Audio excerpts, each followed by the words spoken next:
Hello everyone. It's Joyce. Hello, I'm Qiu Ting. And I'm Joyce. So our vodcast is called the Oubaitori Stories. But before we launch into that, shall we introduce ourselves? Yeah. Okay, so I've been an educator in Singapore for the past 15 years. And I have been teaching in Singapore for about since 2014. Shortly after that, I went to Japan to live and work there for 2 years. So I came back in 2020, and that was about the time that we met each other, right? Yes, so that was how we started at a boot camp. And there I met her, and she met me. So we had a lot of fun in the boot camp, but we never really got to know each other until things changed and we started following each other on Instagram, and we started to communicate more over Instagram. Yeah, so it's the second day of a new year, and this whole idea came about late last year when we spoke about education and how we felt like as educators there were a lot of things that we want to talk about Yes. to raise awareness, Yes. especially on neurodiversity as well as like mental health Yeah. that we are both really passionate about. So that's why this Oubaitori Stories came about. And so why Oubaitori? So it's actually a Japanese idiom that comes from the kanji for the 4 trees that bloom in spring. So O stand for cherry blossoms, and then we've got plum, bai, and then peach will be to, and then ri will be apricot. So that the four flowers. Yeah. Oubaitori. Yeah. So, and the reason why is because this Japanese idiom very aptly describes how each of us bloom in different ways, and that these 4 flowers all bloom in spring, but they take the time to bloom at different stages of spring. Yeah. So, and also because as an individual, I've always been a late bloomer. I think I really only started blooming after university, and to some people, it might feel like it's a very it took me a long time to bloom, and I felt like there are also a lot of children amongst us that who also might People feel lost, and they take a longer time to explore and figure out what really is their calling and what means to them and their purpose in life and stuff like that. Even I did bloom, like what she said, late in my 20s, and I think it was quite a long process for me to understand what I was going through, and also to understand really what resonates with me and my values. Yeah, so that's why it's called the Oubaitori Stories, and that's what we really want to bring to you in our podcast moving forward. Yeah, and I believe that everyone blooms in a different way, in a different pace. And we are all like different flowers. If you look at a garden, there's the cherry blossoms, and some of us are like sunflowers, very tall and yellowy, very sunshiny. I wanted to ask Joyce is, how was your personal journey like as an educator? I think for me, I figured out I really like to teach when I started in my poly days. That was when I was around 16 or 17. A friend actually came up to me and asked me to help him with his AMATs, additional math. In Singapore, we call that AMATs, and usually we take that around the ages of 15 and 16 years old. So I was doing pretty well at school for my AMATs because I had a very good teacher. And then I started to teach him as well because he asked me for help and he didn't go for tuition. So I said, yeah, let me help you with whatever I can. So I did, and he felt helped and he felt like it was useful. So from then on, I realized that teaching was quite an interesting path. I just felt it was interesting, but I still didn't know what I really wanted to do at that point in time. It was very much later on, maybe 5 years, 6 years later, and that's when I realized, teaching was quite good because I helped more people along the way, and they said that they understood what I was trying to say to them and it helped them a lot. So that's when I started liking and taking to this journey as an educator. I taught more people who just randomly came up to me and asked me for help. I gave freelance tuition, and I gave tuition for free even to kids who were studying for their PSLE exams, or otherwise known as the primary school leaving examinations, which all 12-year-olds have to take in Singapore. And I gave them free tuition, and they said cousins of these kids have told me that they've improved. So that was a good sign. Yeah. So that was how it started for you. So that from then on, I realized teaching was actually meaningful, and I said, okay, I would pursue education? Okay. I never knew that I wanted to be a teacher. I feel like I chanced upon it. For better or for worse. Okay, so it all started after, I think it was in JC, in J1, when I was asked to teach English to children in Cambodia, because I was going there for a like community service learning project. So it was like 2 weeks in Cambodia, and I had to teach English to the children. Right? And then while I was doing it, I realized that I actually like the energy I was giving out. And the energy was being reciprocated by the children over there. They were so enthusiastic. Yeah. And I realized that was when I realized that, oh my God, I can actually do this like for a living. But at that point in time, I haven't gone into university yet, so I wasn't sure if that was what I really wanted to do. But shortly after I came back, I found out that there was this MOE teaching attachment program. So it was called a TAP program, where I signed up to be a teacher in a primary school to continue, because I really wanted to ask myself if that was something I really wanted to do, right? So before I could even explore teaching as an option, as a career option, I signed up for that and realized that, I actually like teaching in a primary school too. So then that was when I decided, okay, maybe I should just look up a teaching scholarship. And that was when I realized that, okay, maybe I should do this. I can do this and I want to do it. So I signed on the dotted line. And that was when it all started, my teaching journey started. And that was in 2010. And you didn't mind the bond that came along with it? Yeah, that was a bond that I had to fulfill, and I started my bond in 2014. When did I? Yeah, 2014, and then after that I left MOE in 2017 to pursue a career in Japan, because I really wanted a change in my work environment, my teaching environment, and I wanted to explore other education systems around the world. Yeah, so Japan was my first stop. There you go. She has lots of experience overseas. For me, I've been teaching a lot in Singapore, and most of my students are Singaporeans. I do have some international students as well, whom I've helped. And these students come from like American schools, and the syllabus is completely different. And so then I also learned that, systems around the world are different from what we have in Singapore.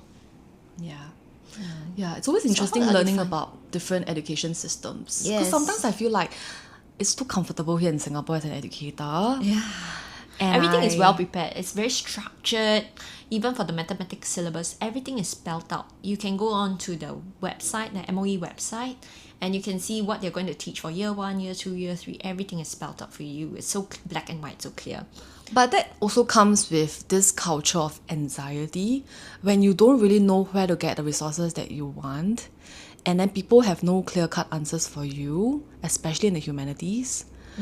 And I don't know why, I felt like when I was a teacher, even till now, I still feel a bit of anxiety. Also for you, it's quite hard to find out what's going on. Not so much find out what's going on, but like there are a lot of things that I'm anxious about as an educator, because you never know what's going to happen in the classrooms. You never know how people are going to react to you, what the students will say when it comes to certain things. And we are constantly faced with this fear of not wanting to look inadequate or incompetent, because as teachers we're supposed to know everything, right? But we know that that's not true, right? Because now we've ChatGPT and we have got the internet, we can find out whatever answers we want to find. So I think teachers should stop feeling so anxious about wanting to look perfect, because I came from that that point in life where I felt like I needed to know answers to everything, and if I don't, I feel like I failed as a teacher. And students will judge you, and you'll go, oh, this teacher doesn't know it, she doesn't have it all. And then you'll start like shifting away from classes and whatnot. They'll lose their respect for you. I don't know, but I feel like it's something that we humans, we are not perfect, and there are a lot of things that we might not know, and I think it's okay to not know everything. But I think it's also really respecting each other as an individual, like whether or not he or she is your teacher, you respect anyone along the streets, you respect people you don't know, and you show the basic human respect. right? To anyone, actually. Even doctors don't know everything. So there are doctors that have asked questions and they don't have the answers for me. They even have to Google it. Especially when it comes to certain types of medicine, because certain medicine cannot be mixed with others, Yeah. And not everybody knows everything. So it's okay. And I feel that as a teacher, it's all right because you're constantly learning and growing along the way. And if you are a new teacher, especially, you don't have much guidance, you don't have much experience yet. So you really have to rely on older teachers or more experienced ones who can actually share their journey with you. And that's where mentorship comes in. And it's so important to have a very good mentor who's willing to hold your hand and walk down the journey with you. So actually, I think we did this because we also wanted to raise awareness and how we want to share our thoughts and our experiences with all of you. You can be a teacher from another part of the world, but it's okay. I think you can still feel that, teaching has a certain kind of protocol and certain kinds of expectations are expected of you, whether you're a teacher in Singapore or in the US. And so that boils down to one thing. What is your teaching philosophy, given that there's so many ways to teach and handle children? Okay, the first thing that came to mind is that it's okay to let them make mistakes. Right. Like, it's okay for them to take risk and learn from those lessons, no matter how tough they may be. Because I feel like as adults, we feel very responsible when it comes to children's safety and Yeah. them making mistakes. I feel like, okay, safety is one thing. Okay, I understand that safety is important, especially when it comes to physical safety and emotional safety. But what I'm talking about safety here, it's letting them fail. Like, they don't always need to be passing. They don't always need to, they can fall down. Like, they can have bruises on their legs and all. I think it's okay for them to fall and then learn to pick themselves up. to fall after falling, right? Right. So I think that's my teaching philosophy. Let them fail. It's okay because then they learn and they grow. Yeah. And we are their coaches. Instead of teaching them what to do or what not to do, I think I come from a perspective of like a coach where I'm asking them questions. Why is it that things didn't turn out that way, and what can they do from here to get better, instead of telling them what to do and what not to do. Right. So actually, I resonate with that a lot because growing up in Singapore, right, you have parents who really are very fearful of failure. So the kiasu mindset, KIASU, go look it up. And it's actually very prevalent among Singaporean parents to want to make sure that their children will do well and succeed. And it's like every parent's responsibility make sure that their kids do not fail. So the stress level is very high, even on the parents themselves. They put a lot of stress on themselves to make sure that their children will pass. And if they don't, then they will start making a lot of noise and things like that. Even my parents were like that because they want to make sure that I have a guaranteed like position in life where I will succeed and not fail them as a daughter. I also think that Singaporeans, we are number one in almost everything. But because of this mindset, we are number one. And in a way, it's good. But in a way, like, you said you should let failure happen because failure is the reason we have successes. Right? Like, what's that saying, that idiom that goes? I think we treasure our successes more after we fail. I think that's the first thing that came to my mind. It's okay to fail, just make sure that you don't repeat the same mistake twice. Failure is the mother of all successes. Yeah. And this is the idiom that, drives growth. And growth is actually a personal value of mine as well. So my teaching philosophy is, as long as you improve, as long as you make improvements every single time you write an essay or every single time you do a math question, your thinking process gets better and your writing skills get sharper. You improve along the way, it's fine. You don't have to be 90s and at your, scoring 95s all the time. As long as you improve and you know why you made that mistake and how to avoid it. So that the next time around you write an essay, you can even do better than that score. You can even get A++, right? Okay, no teacher is going to give you a super A, but basically you know what I'm saying. You get better than what you've done before.